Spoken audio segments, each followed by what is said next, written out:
Olá pessoal, bem-vindos a mais uma aula. Nosso tema de hoje é o processo em linhas gerais, visto do ponto de vista objetivo e subjetivamente.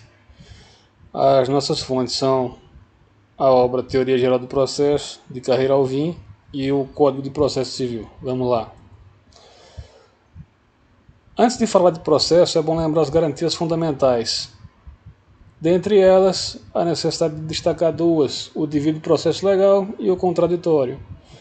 No devido processo legal, é sempre bom trazer a lembrança que ninguém deve ser privado de sua liberdade nem de seus bens, a não ser através do devido processo legal. Isso é uma garantia do Estado democrático. E da mesma maneira como garantia, a gente tem o contraditório, que é o direito de as partes serem ouvidas antes de se proferir um julgamento contra os envolvidos em determinada relação processual. É a obrigação que tem aí, o dever que tem o Estado de ouvir ambas as partes. Dito isso, vamos falar agora de processo. O processo, classicamente definido como sucessão de atos com o objetivo de chegar ao provimento final, de chegar à sentença, também pode ser visto analiticamente como relação jurídica autônoma, ou seja, totalmente dissociada do direito material, de caráter público, regulada aí, portanto, pelas normas de direito público, dinâmica ou progressiva, onde há uma sucessão de atos cujo objetivo é atingir o provimento final, a sentença, o julgamento, como queiram chamar. Ela é complexa porque envolve diversos direitos e deveres que são estabelecidos entre as pessoas envolvidas no processo. Ela tem unicidade, a gente tem um feixe, um complexo de atos, mas com o objetivo comum de chegar ao provimento, e tem uma relação triangular entre autor, juiz e réu. São as pessoas ditas sujeitos principais do processo, de quem a gente deve falar logo mais. Falando em processo, é preciso lembrar do que a gente pode chamar de conditio sine qua non do processo, que são os pressupostos processuais, que a gente costuma dividir em pressupostos de existência e pressupostos de validade. E numa classificação didática a gente pode fazer a divisão deles em subjetivamente e objetivamente, considerando o seguinte: do ponto de vista subjetivo, para haver um processo tem que haver a pessoa investida da jurisdição, o juiz, e os interessados ou as partes. E objetivamente tem que ter algo a resolver, que a gente vai chamar de lide ou demanda. Só que não basta a existência, a gente tem que ver também se a relação processual ela vai se desenvolver validamente, ela não vai sofrer algum tipo de vício, se não vai acontecer alguma nulidade, porque o que se espera é que ela ocorra dentro da conformidade do direito, até para evitar uma repetição de atos. Então, também usando essa classificação, dividindo em subjetivamente e objetivamente, é preciso ver a capacidade das partes, a questão do juiz e alguns pressupostos objetivos. Então, subjetivamente, com relação à validade, é preciso que as partes tenham capacidade para ser parte, ou seja, para que figurem como autor e réu. É preciso saber se elas possuem a capacidade de estar em juízo, ou seja, se possuem essa capacidade de exercício do ponto de vista de se fazerem presentes no fórum, e se estão representadas por advogado. Evidentemente, ressalvadas aqui as exceções de quando o indivíduo pode postular diretamente sem a necessidade de advogado no processo. Mas, fora tais exceções, a grande maioria dos casos há necessidade de um advogado para ingressar com a ação e para conduzir um processo. Quanto ao juiz, é preciso que ele seja competente e que não seja impedido ou suspeito de participar do processo, para que com isso a gente possa considerá-lo imparcial. E objetivamente a gente tem alguns pressupostos, chamados de pressupostos processuais ditos negativos, cuja ausência vai indicar a validade da continuação dessa relação processual.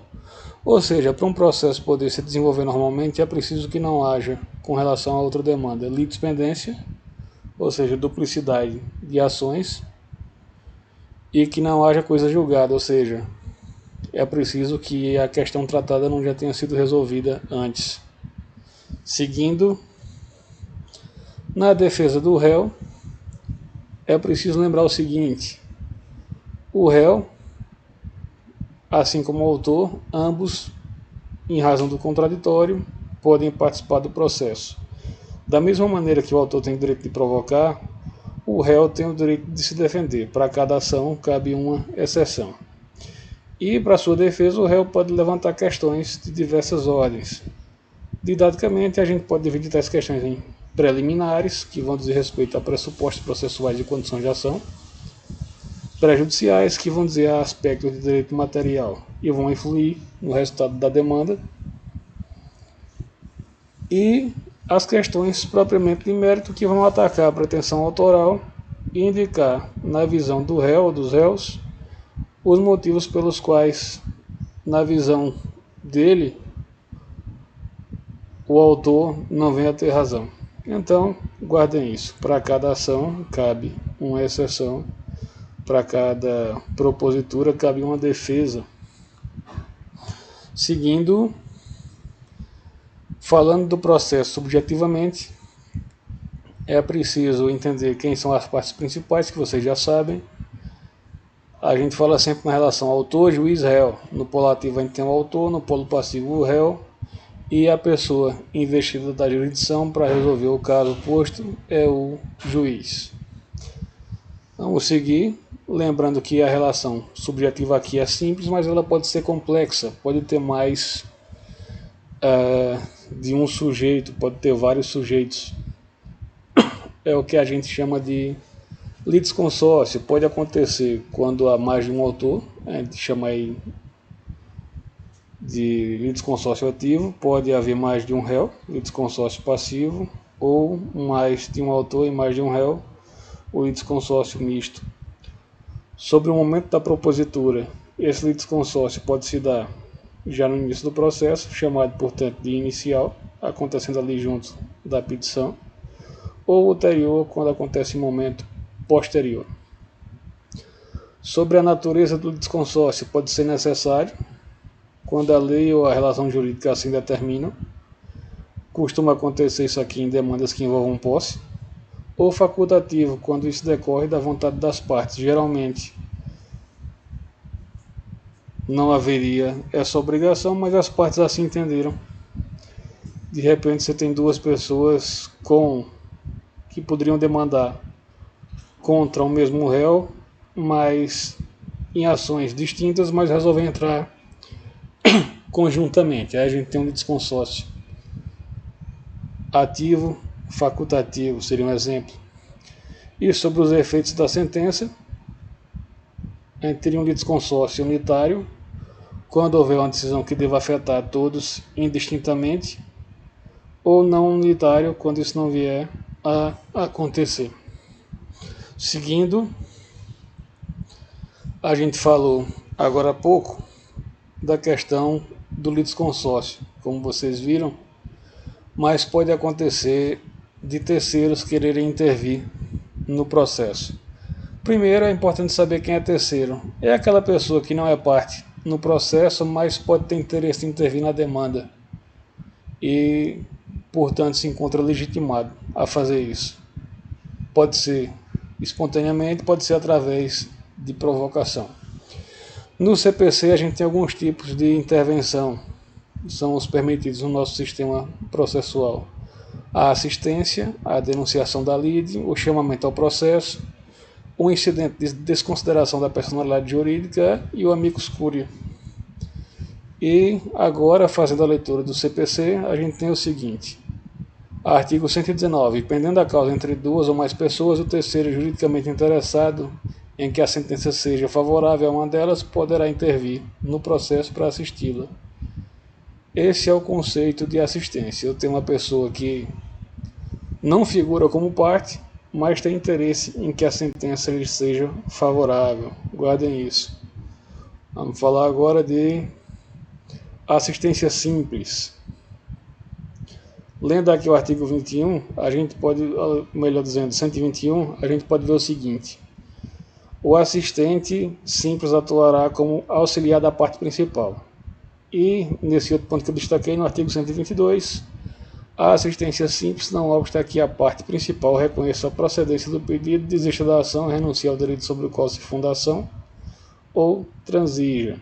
Um exemplo de assistente simples seria o fiador, que ingressa como assistente do afiançado. Vejam bem, o que é que a gente tem numa assistência simples? Tem alguém que não é parte, mas pode ter seus interesses, seus direitos afetados pela parte no processo. Se é proposta uma ação contra alguém quem você é fiador, você pode ter interesse em fazer a defesa junto com o afiançado. Mas, como você não é litisconsorte, como você não é principal, quem diz se a ação vai continuar ou não são as partes. Tanto é que o artigo 122 aí é claro a falar sobre reconhecimento da procedência, desistência e renúncia de direito, por exemplo. Vamos agora falar da assistência litisconsorcial. Artigo 124 do CPC. Considera-se litisconsorte da parte principal assistente sempre que a sentença influir na relação jurídica entre ele e o adversário do assistido. Exemplo mais comum, condômino que ingressa como assistente. Vejam bem, alguém do condomínio figura como parte e outro condômino quer ingressar no processo como assistente.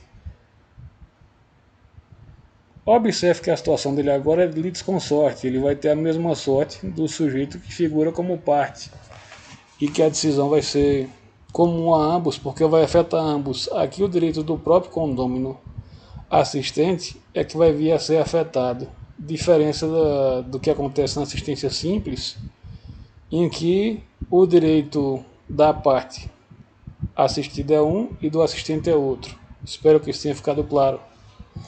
Vamos seguir para as demais modalidades. Denunciação da lide. Aqui é artigo 125 agora do CPC. É admissível a denunciação da lide promovida por qualquer das partes. Inciso 1º. Ao alienante imediato no processo relativo à coisa cujo domínio foi transferido ao denunciante, a fim de que possa exercer os direitos que da evicção lhe resultam.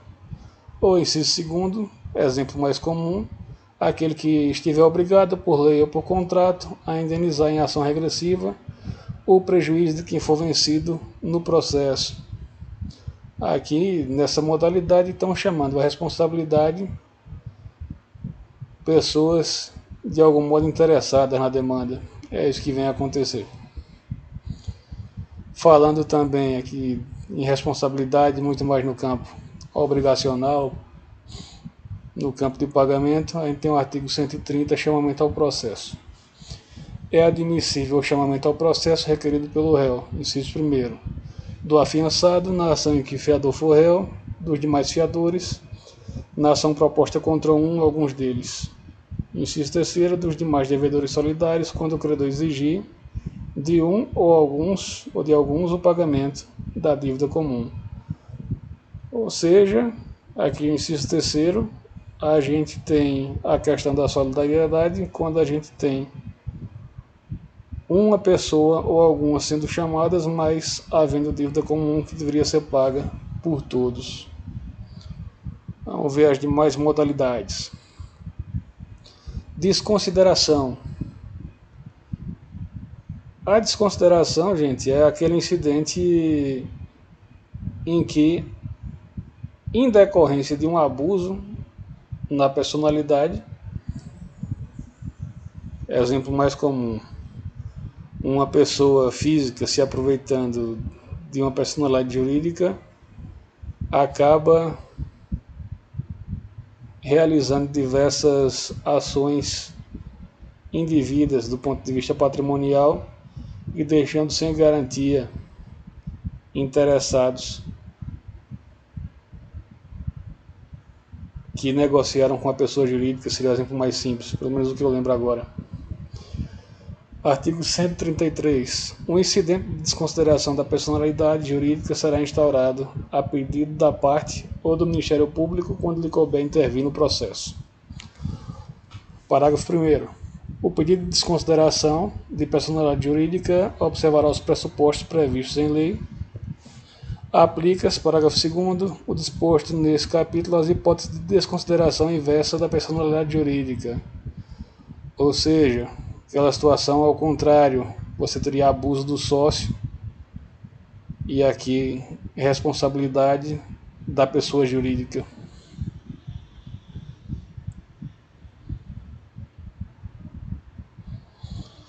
Vamos seguir.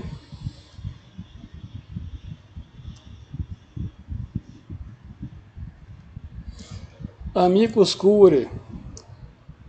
Sempre que acontece essa situação, quando entidades da sociedade civil, para quem algum tipo de tema é importante, querem e devem ser ouvidas, ou podem e devem ser ouvidas pelo judiciário antes de decidir.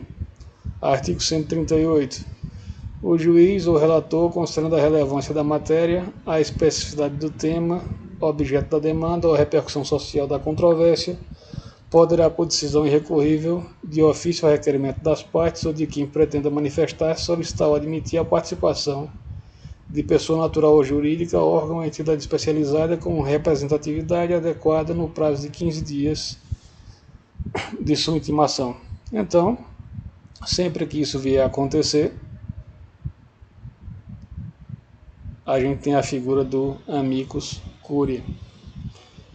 Uma questão importante a considerar seria o fato de a gente às vezes poder confundir algumas figuras como litisconsorte, terceiro ou representante com o substituto processual. Por isso, aqui vamos ler o artigo 18 do CPC, que fala assim: ninguém poderá pleitear direito alheio em nome próprio, salvo quando autorizado pelo ordenamento jurídico. Parágrafo único. Havendo substituição processual, o substituído poderá intervir como assistente litisconsorcial. Casos comuns, listados como exemplos aqui: o gestor do negócio alheio é aquele que se comporta conforme vontade presumida do dono, e o Ministério Público, ao realizar a defesa de interesses de incapazes na esfera civil.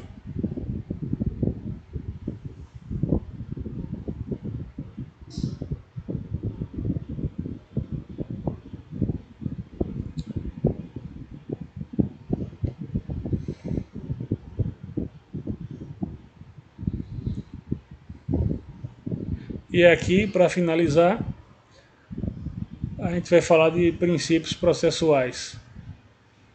Princípios são a base de qualquer construção, eles se prestam a permitir a compreensão da lógica e dinâmica do processo e orientam a aplicação de diversas normas.